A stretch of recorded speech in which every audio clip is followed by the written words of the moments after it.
দুই শিশুর কথা কাটাকাটি থেকে ঝগড়া, সেটাকে কেন্দ্র করে দুই গ্রামের বাসিন্দারা জড়িয়েছেন তুমুল সংঘর্ষে। খালের দুই পাশে লাঠিসোঁটা ও ইট পাটকেল নিয়ে হামলা চালায় উভয় গ্রামের বাসিন্দারা। এতে দুই গ্রামের অন্তত ১০ জন আহত হয়েছেন।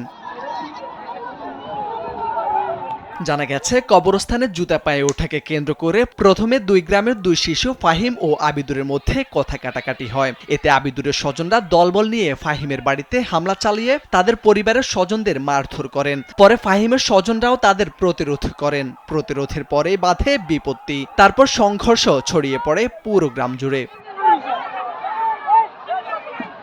গত ১৫ এপ্রিল বিকেল ৪:৩০টার দিকে হবিগঞ্জের আজমিরীগঞ্জে এই ঘটনা ঘটে। ওয়ালটন ফ্রিজ কিনে অনেকের মতো আপনিও হয়ে যেতে পারেন মিলেনিয়াল।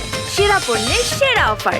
উপজেলার মাধবপাশার আব্দুল হাশিম ওরূপে কটকা মিয়া ও জমিদারহাটি গ্রামের আরক মিয়ার লোকজনের মধ্যে এই সংঘর্ষের ঘটনা ঘটে।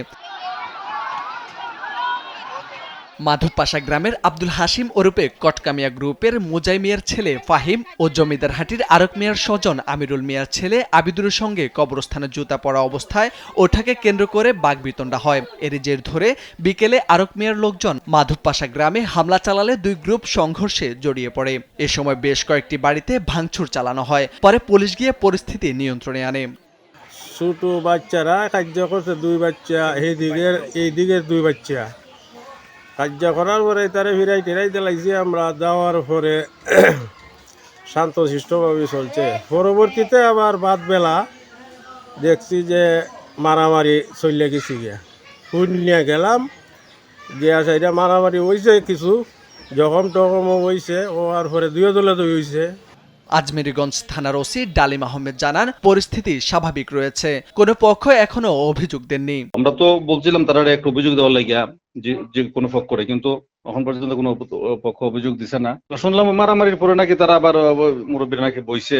বুঝেন না, নির্বাচনের সময় তো নেতারা এখন মনে করে যে যত মানুষের সংস্পর্শে যাইব তত বালা। এটা সব বালা একদিকে শেষ বেশ করাটা আমরা তো চাই, এই আর কি। মনে হয় এটা কোনো আপোষ ভেঙে যাইতেছে।